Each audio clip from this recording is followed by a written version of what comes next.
Mas não há dúvida nenhuma de que a comunicação tem um papel muito importante, né, nessa recuperação do Lula nas pesquisas, e não só nas pesquisas, até na atitude dele política diante do Congresso, diante do Trump. É impressionante. O Lula é um fenômeno que precisa ser estudado. Parece que ele resolveu comprar algumas brigas que ele não vinha comprando, inclusive com o Congresso. Mesmo agora, o PT também, né? Mesmo agora com a derrota da MP... Não ficou mais aquela coisa fechada, não. Tá bom, olha aqui. Essa era a disputa. Agora... Essa virada começou com o IOF. IOF, a derrubada do IOF é que mexeu com ele. Né? As emendas. E aí, juntando o cenário favorável, né? Tudo começou a conspirar a favor. Sim. Né? Então nós estamos hoje, acho que no melhor momento do governo, dos 3 governos do Lula. Sabe, ele nunca teve tão bem, e externamente também. Aliás, hoje, né, foi um dia muito importante aí, né? Sim. Da paz no Oriente Médio, que não é paz, é cessar fogo, né? Estamos fazendo essa entrevista no dia em que se celebrou no Knesset, no parlamento israelense, aquilo que chamaram Acordo de Paz, e que é só um cessar do morticínio, mas de qualquer modo foi um dia muito importante, sem dúvida nenhuma. Eu vi os seus comentários hoje na Band News ali, você fugiu a babação de ovo que eu vi em cima do Trump, né? Mas uma coisa que me chamou a atenção, Reinaldo, ninguém falou que 1 ano e meio atrás o Lula, junto com o Xi Jinping da China, apresentaram um plano que é basicamente esse plano que agora... Isso. Eu lembrei hoje, inclusive, a proposta do Brasil no Conselho de Segurança da ONU. E quem vetou? Estados Unidos. Estados Unidos. Sabe? Agora, ninguém falou isso. Não foi na imprensa, não se falou. Ninguém falou isso. Sabe? É o mesmo plano. Sabe? Então, falar, o Lula não tem esse prestígio todo no exterior e tal, não é porque eu sou amigo dele, mas tem que reconhecer quando as coisas estão certas. Isso aí é um fato que eu estou falando, não é uma opinião minha. Né? Todo mundo deve se lembrar disso. Não teve um jornalista, eu acompanhei hoje o dia inteiro, para lembrar isso. Assim como quando você fizer o acordo na Ucrânia com a Rússia, e a Rússia, obviamente, não vai devolver a Crimeia, até porque a Crimeia é da Rússia desde que a Rússia é Rússia, e ponto final. A hora que o Lula falou assim, olha que absurdo, quer dar a Crimeia. Não vai ter Crimeia. Agora, já que nós estamos falando do Lula, e não quero ser monotemático, mas nós temos que explorar... Eu sou um politema possível. É verdade. Mas eu quero explorar aqui a memória de uma testemunha ocular da história da política recente do país, dos últimos 50 anos da política brasileira, que tem como um dos seus protagonistas, se não o maior protagonista, o presidente Lula. Você acompanhou o aparecimento do Lula como figura política, como destaque político, a partir da sua atuação, de uma inflexão na sua atuação como sindicalista. Ele é presidente do Sindicato dos Metalúrgicos e em algum momento vira uma chave, uma engrenagem na cabeça daquele homem e ele se torna um político. Não, quer dizer, um político no sentido formal, tradicional. É natural que o presidente de um sindicato importante, para uma categoria inserida numa classe que era muito importante e não era difusa, era concentrada à época, né? É natural que ele já fosse um animal político. Mas alguma coisa muda na cabeça, na engrenagem mental do Lula sindicalista para ele se transformar no Lula político e depois Lula presidente e estadista. Quem percebeu primeiro essa passagem do Lula de líder sindical metalúrgico para político foi o jornalista Mino Carta. Que morreu recentemente, né? Eu era correspondente do Jornal do Brasil na Alemanha e o Mino me mandou uma capa da revista Isto É, com o Lula na capa. Foi a primeira capa que o Lula saiu na imprensa nacional e tal. E mandou junto um bilhete. Outros, presta atenção nesse cara, que tudo que acontecer no Brasil daqui para frente vai passar por ele. Eu não conhecia o Lula pessoalmente. Lula não era, a não ser quem cobria sindicato e tal, mas ele não era uma figura popular, conhecida e tal. Que ano, desculpa, Ruth? Isso é 1978. Governo Geisel. Governo Geisel. Aí aconteceu o seguinte, um dia eu estava na casa do Reale Júnior, grande jornalista brasileiro, correspondente em Paris. Sim. Tem um encontro lá de jornalistas brasileiros na casa dele. Ele veio me chamar e falou, o Mino Carta quer falar com você, está no telefone. Eu falei, porra, como é que ele sabe que eu estou aqui? Né? Eu morava na Alemanha, eu estava na casa do Reale. Aí o Mino falou, eu fiquei sabendo que você está com vontade de voltar para o Brasil, porque você é maluco, né? Você está com saudade do Brasil. Se você realmente fizer isso, essa besteira, vem trabalhar comigo. Estou com uma revista nova aqui, assim, Isto É. Teus colegas do Estadão que saíram na mesma época que eu, estão todos comigo aqui. Aí fui para lá, Clóvis Rossi, Raul Bastos. Era uma turma muito boa, né? E quando eu cheguei lá, eu voltei para o Brasil, fui trabalhar com ele falou, olha, eu quero matéria sobre o Lula toda semana, você vai ser uma espécie de correspondente de guerra em São Bernardo, na República de São Bernardo. Expressão do Tito Costa, então prefeito. Prefeito Tito Costa, exatamente, está com a memória boa. E aí foi o que eu fiz, né? E logo fiquei amigo dele, uma coisa... Aí aconteceu o seguinte, eu conheci na mesma época o Lula e o Frei Beto.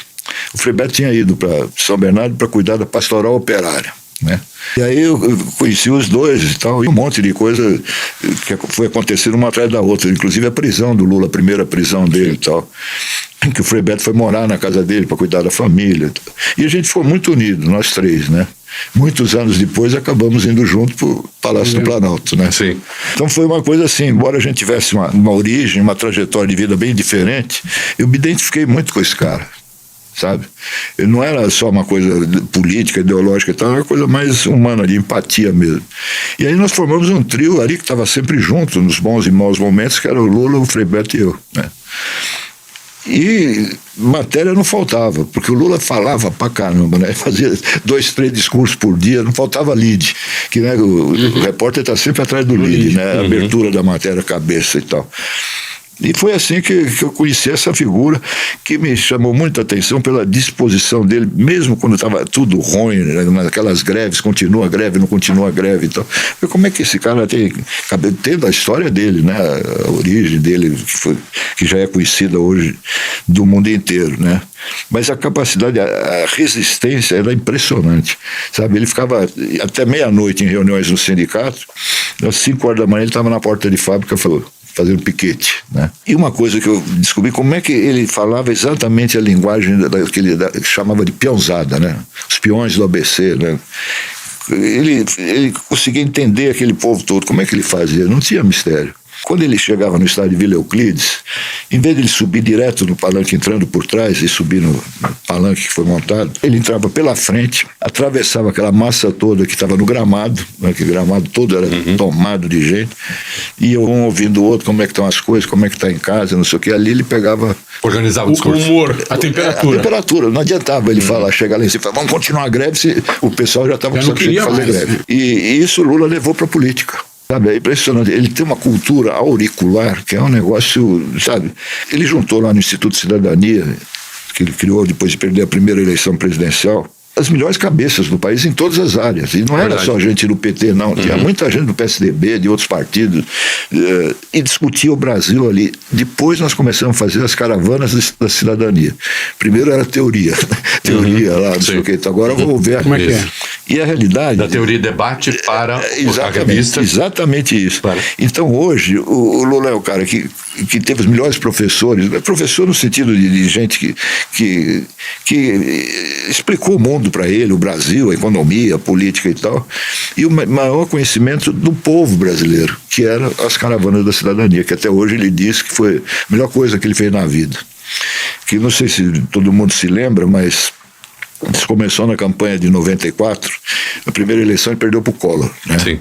Em 89, aí a segunda eleição foi em 94 contra o Fernando Henrique. Perdeu no primeiro turno. Exatamente. Aí nós começamos a caravana no final de 93 e rodamos o Brasil inteiro de ônibus, de barco, de trem, de tudo quanto é jeito, indo nos lugares onde nunca foi um candidato a presidente da República. E basicamente era o seguinte, era o Lula entrevistar as pessoas para levar isso para o programa de televisão, né, e apresentar as soluções. Os problemas são esses e nós estamos apresentando esse programa. Você acha que foi um momento importante de uma inflexão ali? Que eu lembro que o Lula ficou muito deprimido quando ele perdeu em 98. A terceira derrota. Isso, a terceira derrota. Eu acho que isso preparou tanto a política de alianças do Zé Dirceu depois, dizendo assim, Exatamente. É o seguinte, se assim... Não, aí eu não estava em 98. Não dá. Viu, Renato? Não estava em 98, mas estava em 2002. Né? Aí aconteceu o seguinte, e é exatamente o que você falou, ele foi deprimido, terceira derrota, chegou a pensar em... Isso, ele chegou a pensar e chega, né? Não vai dar. Não vai dar. Eu mesmo achava que ia ser muito difícil, sabe? Que foi a segunda derrota no primeiro turno. Exatamente. Aí ele me chamou para trabalhar na campanha, eu estava trabalhando na Folha, tinha voltado para a Folha pela terceira vez e tal. E falei, Lula, eu voltei para a Folha agora, o seu Frias vai ficar chateado. Não, se quiser eu falo com ele e tal. Aí fui falar com o Frias, falei, olha, o Lula me chamou para trabalhar na campanha dele, que ele falou que dessa vez ele vai ganhar. Eu falei, mas como? Da onde ele tirou isso? Porque ele chegou pro PT, pro comando, que era o Zé Dirceu, Gusquem, e falou o seguinte: eu não vou ser candidato de novo para perder.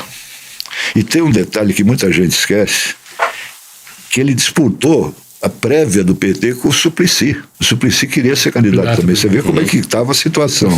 E aí ele falou para o Zé Dirceu: Zé, eu só vou ser candidato se eu tiver fulano na imprensa, outro fulano na televisão, você no comando. Ele botou lá todas as condições para ser candidato. E o Zé Dirceu falou: deixa comigo. Era o jeitão do Zé Dirceu, né?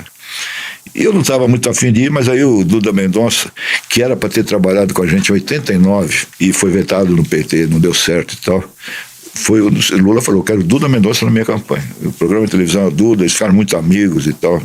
Só lembrando, Duda tinha feito uma campanha vitoriosa do Malu, e aí a esquerda não perdoava. E um queria conhecer o outro. O Lula queria conhecer o Duda e o Duda queria, que é de uma família de petistas, o Duda. Ele não, ele era...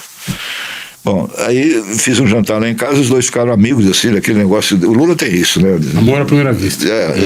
Em 15 minutos, ou você gosta dele ou não gosta. E aí, finalmente, o Duda veio trabalhar com a gente. Então foi isso que aconteceu. Ele montou o time que ele queria, fazer as alianças que tinha que fazer, sabe? E você vê como é que são as coisas. O Zé Dirceu fez tudo que foi combinado. Só que chegou uma hora, na hora de montar o ministério, o PMDB, não sei se era MDB, PMDB na época, estava pedindo o Ministério demais, inclusive o Ministério de Minas e Energia, que o Lula já tinha reservado para quem? Para Dilma Rousseff. E o Sarney e companhia queriam Minas e Energia. Aí ele chamou o Zé Dirceu e falou: chega, não quero mais o PMDB no meu governo. Foi uma coisa muito arriscada, né? E aí, no fim, acabou se acertando e tal.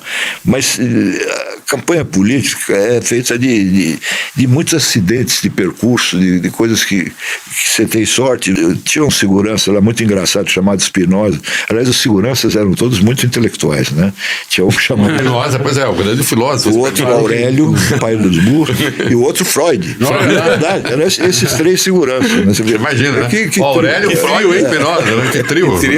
E esse Spinoza falava, às vezes ele estava no aeroporto, né, na época que era avião de carreira, o cara atrasava tudo. O Spinoza falou assim: hoje, se tudo der certo, nós estamos fodidos. Mas acabou dando certo em 2002, né? Que também todos os ventos foram favoráveis ali. Eu anotei a frase, é adorável. Eu não gosto de falar palavrão. Não, mas mas é que foi essa bem colocado, foi literal. Bem colocado. Sensacional. O Couto, eu já assisti umas 4, 5 vezes aquele documentário do Pedro Moreira Salles, o Entre Atos, no qual João Moreira Salles, perdão, no qual você faz parte, porque é a campanha de dois. E a impressão que se tem naquele documentário é que o Lula de fato era protagonista, era quem tinha voto, mas ele era um elemento de um grupo. Não era Lula e a sua turma. Era exatamente, sabe como é que chamava essa turma? Até aprender. O chefe da turma era o Márcio Tomás Bastos, né, que depois foi ministro da Justiça. Quando a gente se reencontrou em 2002, foi por nós daqui de novo, o Márcio participou de todas as campanhas, né? Eu não sei se foi ele que falou ou eu que falei, foi a turma do até aprender. Uma hora a gente vai ter que aprender, porra, né? Mas eu pergunto isso pelo seguinte, porque muitos daqueles personagens se perderam ao longo do tempo. Se perderam ou se distanciaram. E ao longo do tempo, o Lula passa a ser mais e mais protagonista, é natural, né? E hoje se vê Lula e no seu entorno ministros que são menos ministros do que os ministros dos seus governos anteriores. E eu não quero fazer um menoscabo aos ministros, não é isso. É simplesmente dizer que o presidente Lula, nesse seu terceiro governo, ele bate escanteio, cabeceia, cata no gol. E isso, obviamente, tem um lado bom, porque ele é o grande responsável, a grande estrela do seu governo, mas ao mesmo tempo, sem ele não tem filme. Ele escreveu uma coluna sobre isso quando o Lula estava muito ruim na popularidade. Você chegou a escrever uma coluna de um Lula meio isolado, né? Queria que você... Esse cenário que ele falou é verdadeiro. Agora acontece o seguinte: em 2003, quando essa turma do Até Aprender chegou ao Palácio do Planalto, a gente estranhava tudo, né? Ninguém ali tinha participado de governo nenhum na vida, né? No primeiro dia o governo começou atrasado, né? Porque a primeira audiência era com aquele Chaves, que era um chato do caramba e tal. E ele atrasou 1h30. A primeira audiência era com o Chaves, ele atrasou 1h30 porque ele ficou até de madrugada conversando com o Fidel. E começamos assim. Que não tinha conversas curtas.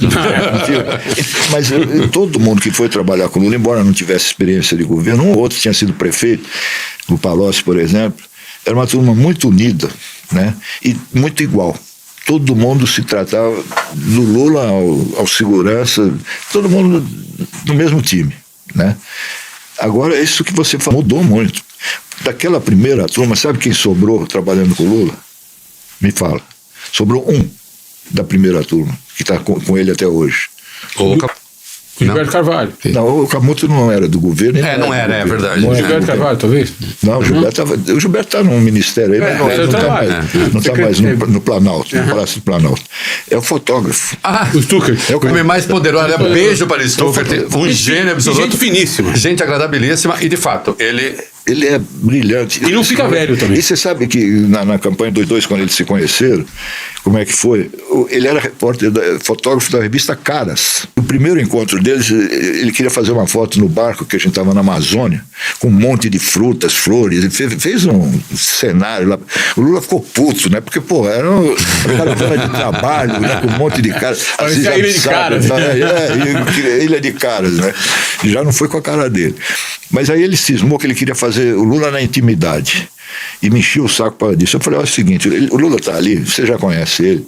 Vai lá e pede com ele. Porque eu não vou pedir, que ele vai me mandar merda pela 30ª vez. Vai lá e fala com ele. Eu não sei o que ele falou, que o Lula marcou com ele pro dia seguinte na casa dele, que era um sábado, e a partir daí os dois não se largaram mais. Você não vê uma cerimônia, um evento do Lula que não está aquele cabelo voando ali, com 3 máquinas na mão. E vamos contar, sabendo das coisas, com acesso direto ao Lula.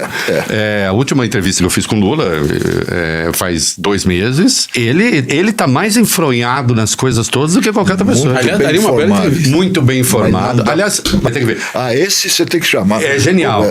E ele fez uma foto, minha mulher tá aqui, ele fez uma foto nossa com celular. Ele faz foto entrando no palácio, já era perto das 18 horas, aquele pôr do sol espetacular. Só tem em Brasília. Aí ele pegou e falou, me dá o celular aqui e tal, não sei o que. Ele fez uma foto nossa aqui, eu vou guardar, porque isso vai render muito dinheiro. Vou passar pra família e um dia nós vamos vender. Agora tem uma coisa, ele é super bem informado, tá sempre ao lado do Lula, fim de semana. Quando o Lula esteve preso, ele continuou trabalhando. Pensa direito, mas não dá palpite na política. Isso o Lula não admite, cada um no seu papel. Comigo mesmo, eu achava que entendia muito de política, né? No começo, roubava muita encrenca com ele, ele virava para mim e falava assim, ô Ricardinho, me chamava de Ricardinho, né? Você que entende tanto de política, que sabe tudo de política, quantos votos você teve na última eleição? Mas, porque esse negócio de expelir regra pra política é fácil, né? Chega lá e faz difícil ser eleito. Nomeia uma mulher, nomeia fulano. Nomeia fulano, todo mundo tem a equação perfeita. Mas o Stuquinha, ele sabe exatamente até onde ele pode ir. Sabe? Ele que cuida do microfone, da gravata, tudo, né? Todo o visual. E é um cara de confiança, sabe? Ele, fim de semana, a gente ia pra casa do Lula. Porque não tinha o que fazer em Brasília fim de semana. Ia para a Grande do Torto, o povoado, jogar bola, fazer churrasco e tal. Era uma meia dúzia de pessoal mais próximo, mais chegado. E é essa turma, né, que começou com ele, que era uma turma de iguais, todo mundo se relacionava. A gente brigava para burro com todo mundo, inclusive com o Lula, né? Mas você não fica brigado com ele mais de 5 minutos, sabe? Ele chega e fala, peraí, vamos conversar, cara. Que é aquela famosa frase que agora eu não me lembro de quem é, que você não pode dar 15 minutos pro Lula que ele acaba te convencendo. O Ciro Nogueira. Exatamente. Ciro Nogueira, 15 minutos eu me apaixono. Não foi bem isso, mas também ele não negou. Porque recentemente ele voltou a falar bem do Lula numa entrevista, mesmo sendo o principal opositor, porque hoje ele é o principal. Hoje é o guru. Né? Porque Eduardo não deixa, mas ele tenta.